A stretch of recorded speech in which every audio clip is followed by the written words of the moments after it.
Oncology.TV here at ASCO 2015. Thomas Baldrick. Nice to have Dr. Chari returning with us from Mount Sinai. Thank you, sir, for spending a few minutes with us. Thank you. Let's talk about this phase 2 study of Panobinostat with Lenalidomide and weekly Dexamethasone in myeloma.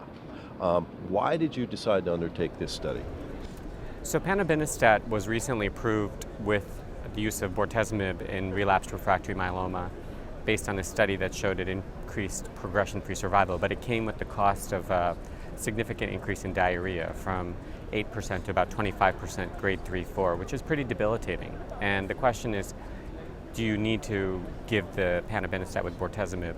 I think we've learned already that it's probably better when you give it sub-Q, but there's really no data about Panobinostat being combined clinically with the IMiD category, and yet there are preclinical data to show synergy. So this study is kind of a proof of principle that you can do this in patients and see meaningful results. So that was the reason for the undertaking, to show the activity and safety profile of Panobinostat when given with dexamethasone and an IMiD. What methods did you use with this? So it's a phase 2 study, and the reason we did that was because there was a previous phase 1 study that was already done combining these three agents, but that was limited by the toxicity profile from giving dexamethasone 40 milligrams daily for 4 days, which I always convert for people who are not in medicine. 40 milligrams of dex is over 200 milligrams of prednisone daily for 4 days, which we almost don't do to any other patient population in medicine, particularly in older patient population, which is what myeloma is.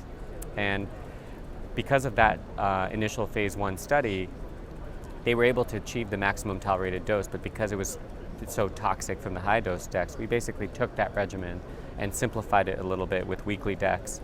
Took Panobinostat, instead of giving Monday, Wednesday, Friday for 3 weeks in a row, we gave it on only week 1 and 3, so a week off.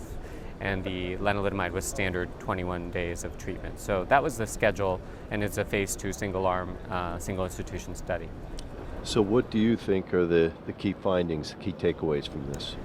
I think first and foremost it was efficacious because this is a phase 2 study, and we found that in all comers the response rate was about 45%, and the progression-free survival was about 7.5 months. And perhaps even more interesting, in lenalidomide refractory patients, the response rate was 38%, and the progression-free survival was 6.5 months, which compares quite favorably to the PFS that's been needed for drug approval in the relapsed refractory market. And that included patients with high molecular risk, and some patients, in fact 3 lenalidomide refractory patients, were on this cocktail for over a year. 1 remains on it over 2 years, and I think speaks to the durability of the response. And equally important finding is that we didn't see any diarrhea.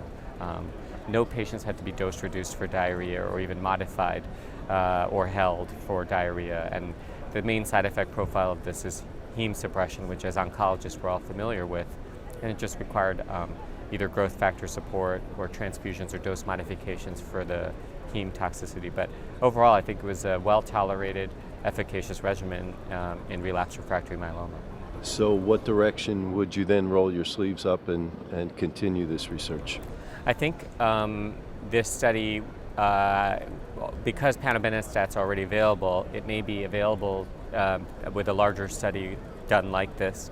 Could get a compendia listing that would allow this drug to be used in patients.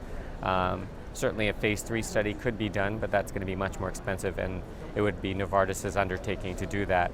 And the other things that we're doing on our end at the Mount Sinai are looking at laboratory correlates to determine who responds, why response is lost, what are the critical biomarkers for this pathway, and looking like, for example, HR23B, a nuclear shuttle protein, the impact on cereblon, which has been implicated in lenalidomide. So a lot of correlative work will be done at our institution, but I think further development would be under the purview of Novartis, who is the manufacturer of Panobinostat. Okay. Thanks again for stopping by and sharing your news, and best of luck going forward. Thank you so much.